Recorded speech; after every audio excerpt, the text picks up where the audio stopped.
le monde tourne. Direction la Birmanie, refusant de tirer sur leurs concitoyens. Les informations pullulent.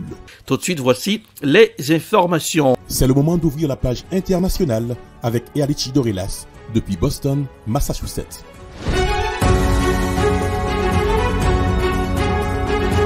Mesdames, Messieurs, bonsoir. Ravi de vous retrouver aujourd'hui. Bon début de week-end. Bienvenue dans la page internationale au grand journal du 14h en direct depuis la newsroom de la capitale des grandes universités du monde, Boston, Massachusetts.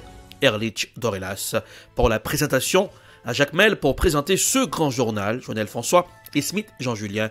Robans assure les manœuvres techniques. Bonsoir aux auditeurs de la radio évangélique Hosanna 102.3 FM à Jacques Mel. Julian Assange, finalement extradé vers les États-Unis. La justice britannique a annulé ce vendredi un appel, une précédente décision qui était opposée à l'extradition du fondateur de Wikileaks, accusé par les États-Unis d'avoir diffusé plus de 700 000 documents classifiés. Voici un reportage signé Euronews. Julian Assange pourrait finalement être extradé vers les États-Unis. La justice britannique a annulé ce vendredi en appel une précédente décision qui s'était opposée à l'extradition du fondateur de Wikileaks. Un nouveau jugement est donc à prévoir sur ce dossier très sensible. Le lanceur d'alerte australien est poursuivi aux États-Unis pour avoir diffusé à partir de 2010 plus de 700 000 documents classifiés sur les activités militaires et diplomatiques américaines, en particulier en Irak et en Afghanistan. Les avocats de Julian Assange ont mis en avant les risques de suicide de leur client si ce dernier venait à être extradé. Aux Philippines, être journaliste, un métier à haut risque. Aux Philippines, où le régime Duterte mène une guerre anti-drogue qui a fait des milliers de morts depuis 2016. Jésus Malabanan, distingué par le prix Pulitzer en 2018, avait notamment enquêté sur le sujet. Voici un reportage signé TV5 Monde. En cette journée internationale de défense des droits de l'homme à Manille, ils sont plus d'une centaine à réclamer justice pour les milliers de Philippins tués de façon sommaire depuis 2016 sous couvert de guerre anti-drogue lancée par le président Rodrigo Duterte, représenté ici les mains couvertes de sang, effigie démembrée. Il y a quelques jours, un journaliste a été tué, des activistes sont enlevés, des docteurs sont abattus dans la rue. Cela montre la gravité de la situation des droits humains. Des journalistes particulièrement exposés. En 6 ans, 21 d'entre eux ont payé de leur vie un métier à très haut risque aux Philippines. Dernière victime en date, Jesus Malabanan, journaliste indépendant, co-distingué par le prestigieux prix Pulitzer en 2018 pour une enquête sur la guerre anti-drogue du régime. Il avait reçu des menaces de mort et avait quitté Manille pour sa ville natale, Calbayog. Évidemment, la filière trafic de drogue est à prendre en compte, est sans doute à prioriser, mais Jesus a aussi publié de nombreux articles sur des exécutifs locaux, sur des activités de construction plus ou moins illégales, sur des expropriations illégales de terres de paysans. Donc, je veux dire, la possibilité de coupable est encore très large. Reporters sans frontières appelle à une enquête indépendante. Conjonction de faits troublantes, ajoute l'ONG, l'assassinat de Jesus Malabanan a eu lieu le jour même où Maria Ressa, dont le viseur de la justice philippine, était autorisé à s'envoler pour Oslo pour la remise du prix Nobel de la paix, conjointement décerné au journaliste russe Dmitri Muratov. CEDEAO, le 60e sommet portera sur le Mali et la Guinée. Les dirigeants se rencontreront à Accra, au Ghana, afin d'aborder la situation politique du Mali et de la Guinée. Voici un reportage signé Africa News. Les dirigeants de la CEDEAO se réuniront à Accra, au Ghana, pour le 60e sommet du groupe dimanche 12 décembre. Au programme, les discussions seront concentrées sur la situation du Mali et de la Guinée. L'adhésion des deux pays à la communauté économique a été suspendue depuis la prise du pouvoir militaire de leur gouvernement, constituant une violation du protocole de l'organisation. Lors d'une conférence de presse, Nana Akufo-Addo, le chef du groupement économique et président du Ghana, a déclaré que les gouvernements militaires du Mali et de la Guinée avaient envoyé des délégations pour le rencontrer afin d'aborder leurs perspectives d'avenir lors d'une réunion à huis clos.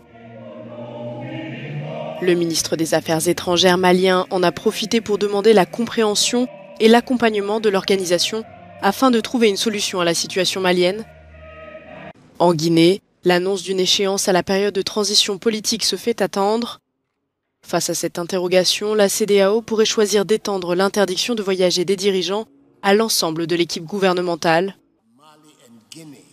Le président ghanéen a profité de cette prise de parole pour exprimer la solidarité du groupe auprès du Niger et de la Sierra Leone et a demandé d'observer une minute de silence en mémoire des victimes.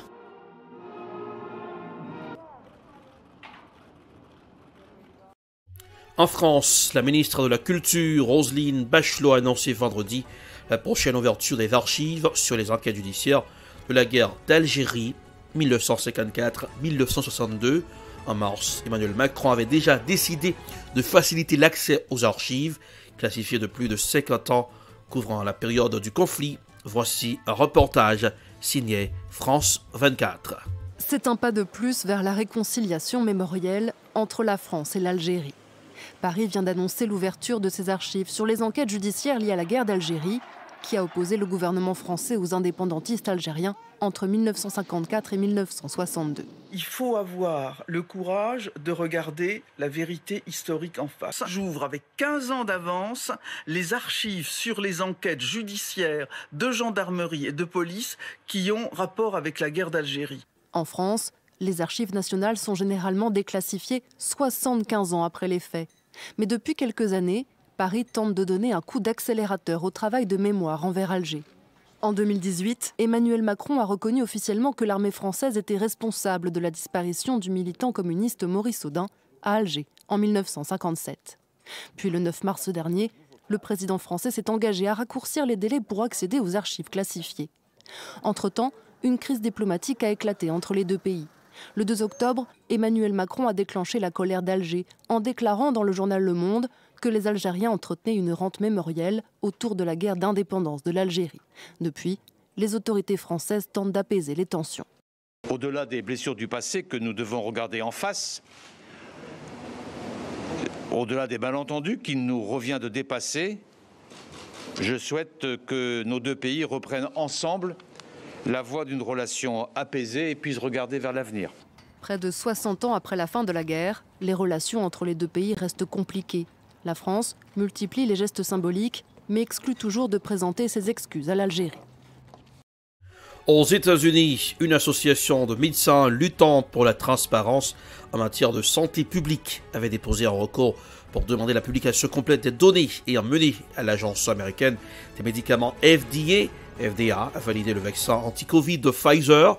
La FDA a affirmé avoir pu produire 12 000 pages en 2 mois et estime pouvoir publier entièrement les données demandées en 2096, ce qui représenterait 450 000 pages.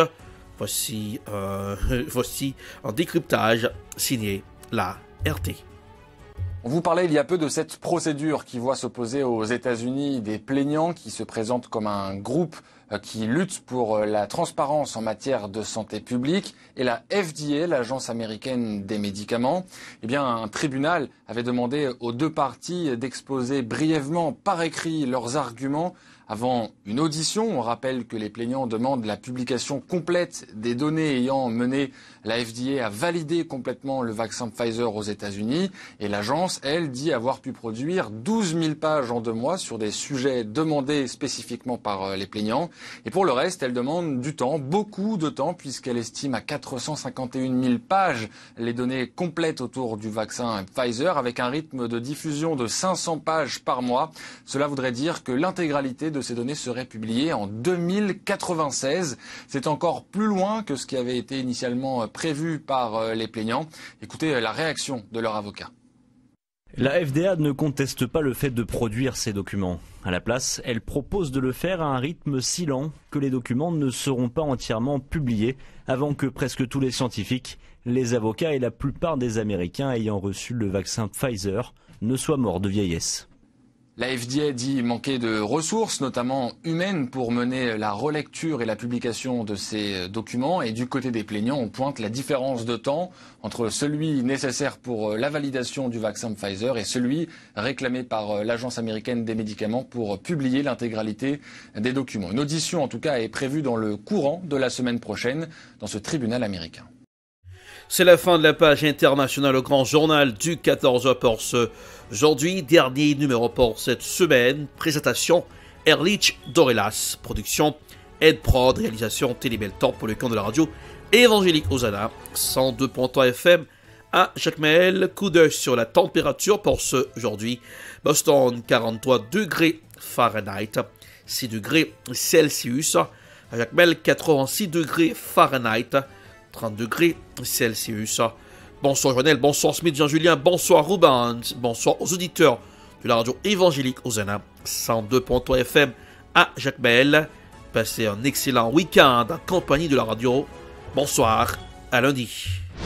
C'était la page internationale avec Erlich Dorelas.